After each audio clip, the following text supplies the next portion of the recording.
बिस्मिल्लाहिर्रहमानिर्रहीम। अस्सलाम वालेकुम डियर स्टूडेंट्स। आज हमारा लेक्चर नंबर 4 जो है हम पढ़ेंगे। टॉपिक है 2.5 graphical analysis of motion. So first we have to know about graph. What is graph?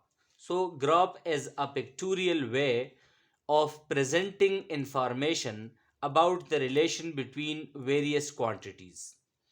या हम इस तरह भी कह सकते हैं कि graph is a line which may be straight or curved that shows relation between two quantities out of which one varies as a result of change in other.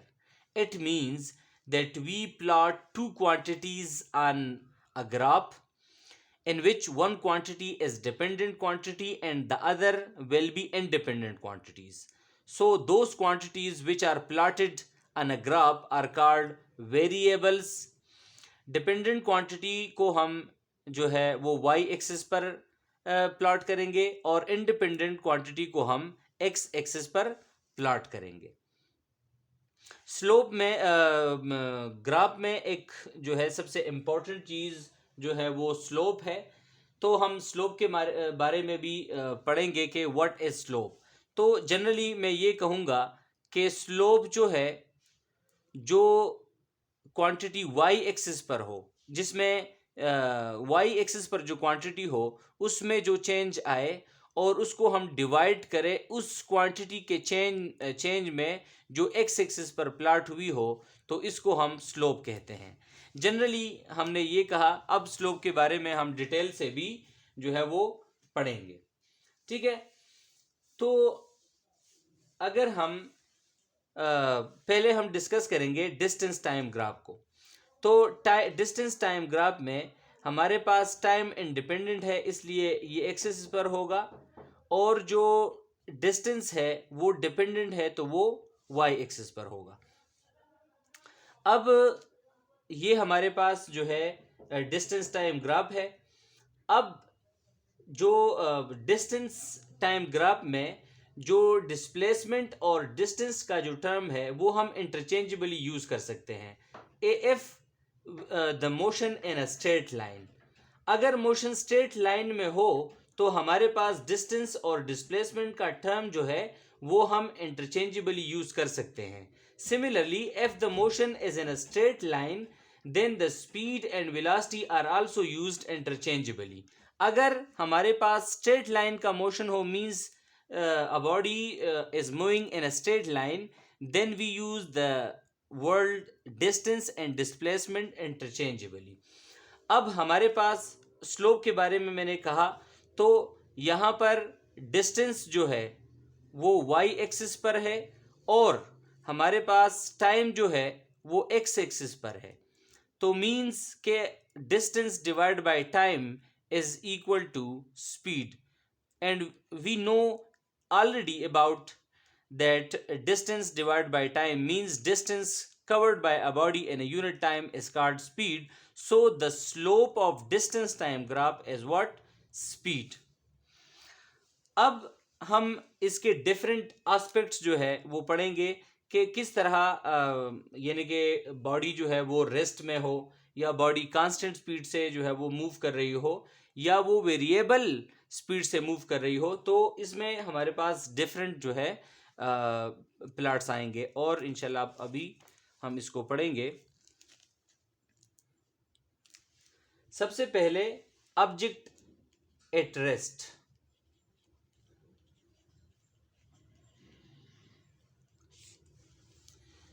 तो हमारे पास अगर ये हमारा डिस्टेंस टाइम ग्राफ हो,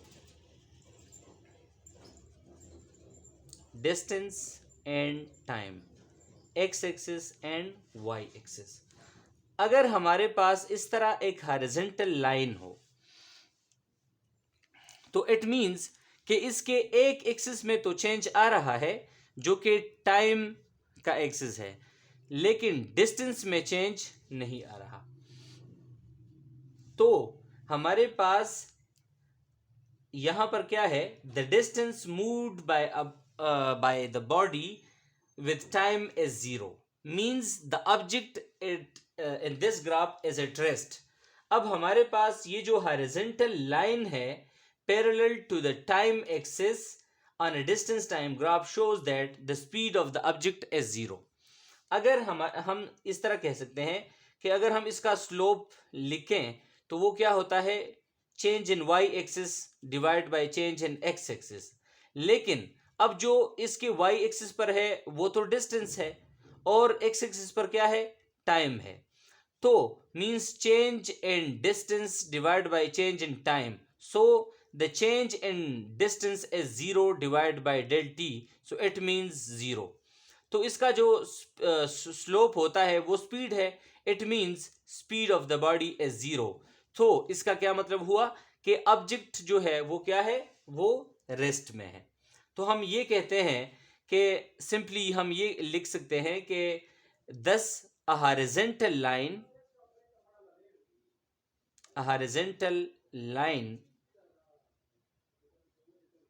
parallel to the a horizontal line parallel to the time axis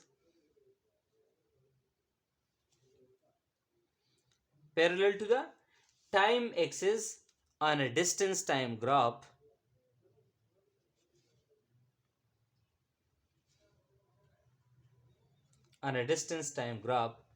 shows that the speed of the body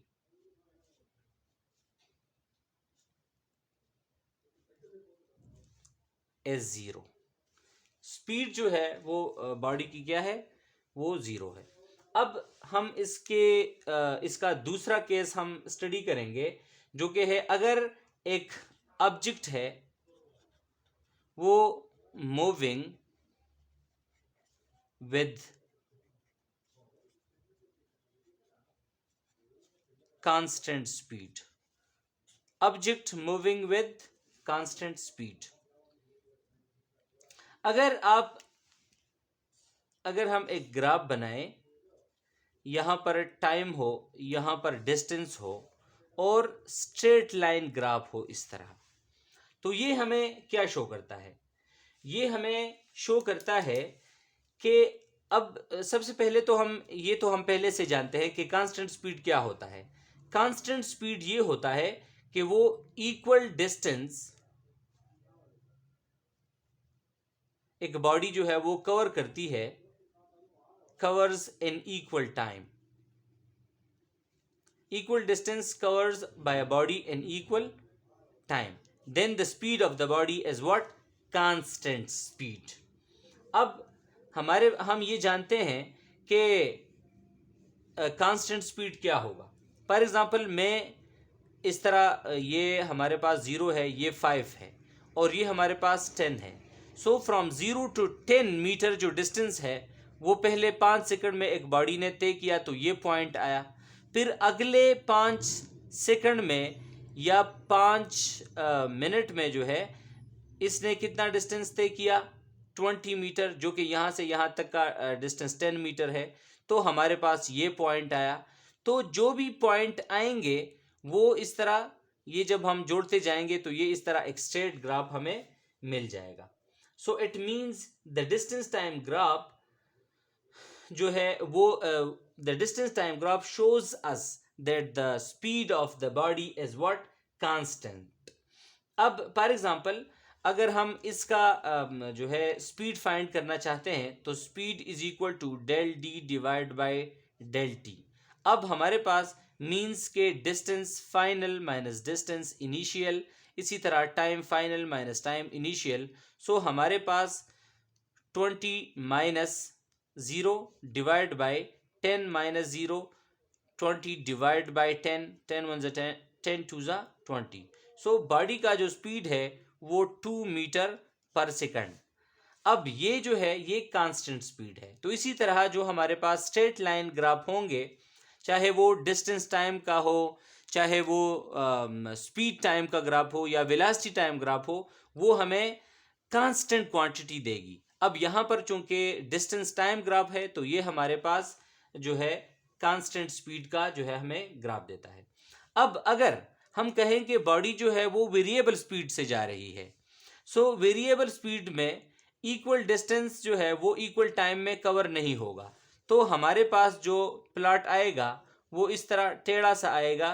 तो कभी जो है वो ये कुछ टाइम में तो ये कम टाइम में ज़्यादा डिस्टेंस तय करेगा, और अगले में इस तरह भी हो सकता है कि बहुत ज़्यादा टाइम में कम डिस्टेंस तय करे। तो ये हमारे पास जो है ये क्या होगा, ये वेरिएबल स्पीड होगी बॉडी की, और बॉडी की जो स्पीड है वो कांस्टेंट नहीं होगी।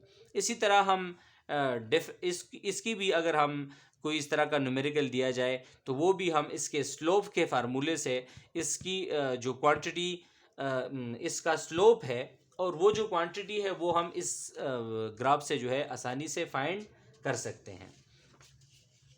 अब नेक्स्ट ग्राफ जो है वो हमारे पास स्पीड टाइम ग्राफ है।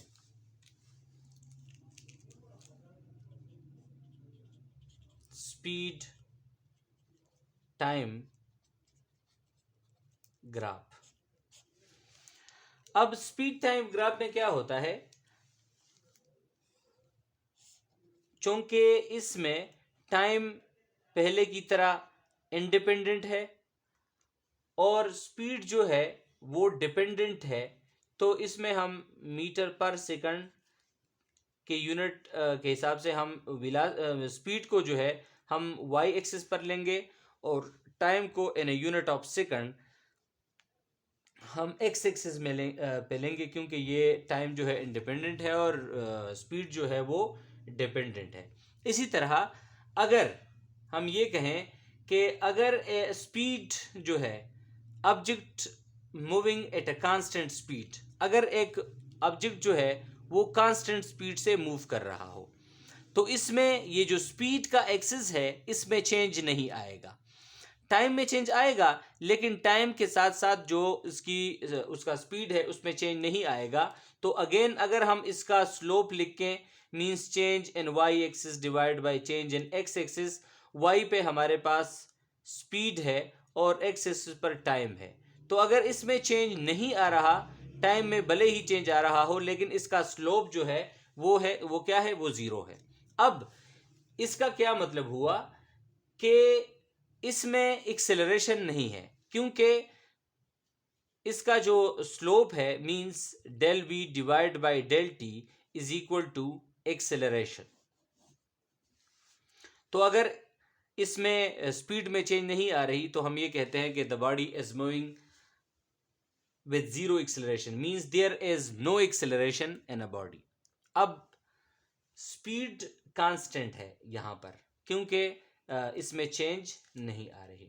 इसी तरह अगर ये वेरिएबल स्पीड हो, मींस के बॉडी इज मूविंग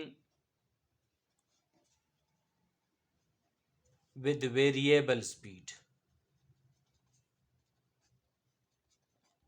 तो अब अगर स्पीड वेरिएबल हो तो ग्राफ इस तरह होगी, स्ट्रेट लाइन भी नहीं होगी और ना ही इस तरह हॉरिजॉन्टल लाइन होगी, बल्कि इस तरह। ये हमारे पास अगर इस तरह का ग्राफ आपको दिखाई दे तो ये हमारे पास क्या रिप्रेजेंट करेगी, ये हमारे पास वेरिएबल स्पीड को जो है रिप्रेजेंट करेगी। इसी तरह अगर कहीं ऐसा हो कि इस तरह एक स्ट्रेट लाइन ग्राफ हो, तो जिस तरह ये हमें यूनिफॉर्म स्पीड पहले में हमें दे रही थी, तो यहाँ पर ये यूनिफॉर्म एक्सेलरेशन होगी, means the object is moving with uniform acceleration. अब हम ग्राफ से हम डिस्टेंस को भी फाइंड कर सकते हैं। फॉर एग्जांपल ये हमारे पास एक ग्राफ हो, अब यहाँ पर हमारे पास क्या है, यहाँ पर हमारे पास टाइम और यहाँ पर हमारे पास जो है वो स्पीड। तो अगर हमारे पास इस तरह का कोई ग्राफ हो और यहाँ पर बॉडी जो है वो 10 सेकंड में कितना डिस्टेंस तय कर रही है, फॉर एग्जांपल हम कहें कि 20 मीटर डिस्टेंस इन्होंने तय किया है, तो हम अब इसका जो स्पीड है वो 20 मीटर पर सेकंड है, और टाइम जो है वो कितना है। फॉर एग्जांपल पहले ये 10 सेकंड्स में हमने रिकॉर्ड किया है कि इसका जो स्पीड है वो क्या है, वो 20 मीटर पर सेकंड है। तो इसका हम स्लोप के फार्मूले से, यानी कि del y divide by del x, और यहाँ पर चूंकि del v divide by del t, अब वेलोसिटी में कितनी 20 माइनस ज़ीरो, इसी तरह 10 माइनस ज़ीरो और 20 डिवाइड बाय 10, सो 2 मीटर जो है वो डिस्टेंस, यहाँ जो डिस्टेंस तय किया गया है ये कितना है, ये 2 मीटर है। तो ग्राफ के जो हैं डिफरेंट एस्पेक्ट्स हैं, इस पर अगर हम एक बॉडी के मोशन को हम जो है प्रेजेंट करेंगे तो हमें बहुत क्लियरली पता चलेगा कि बॉडी जो है वो कांस्टेंट स्पीड है या कांस्टेंट एक्सेलरेशन है, इसी तरह वेरिएबल स्पीड, वेरिएबल एक्सेलरेशन, और ग्राफ से हम डिस्टेंस को भी फाइंड कर सकते हैं। तो जो एरिया अंडर द कर्व आएगा वो हमें ये बताएगा कि कितना डिस्टेंस जो है वो तय हुआ है।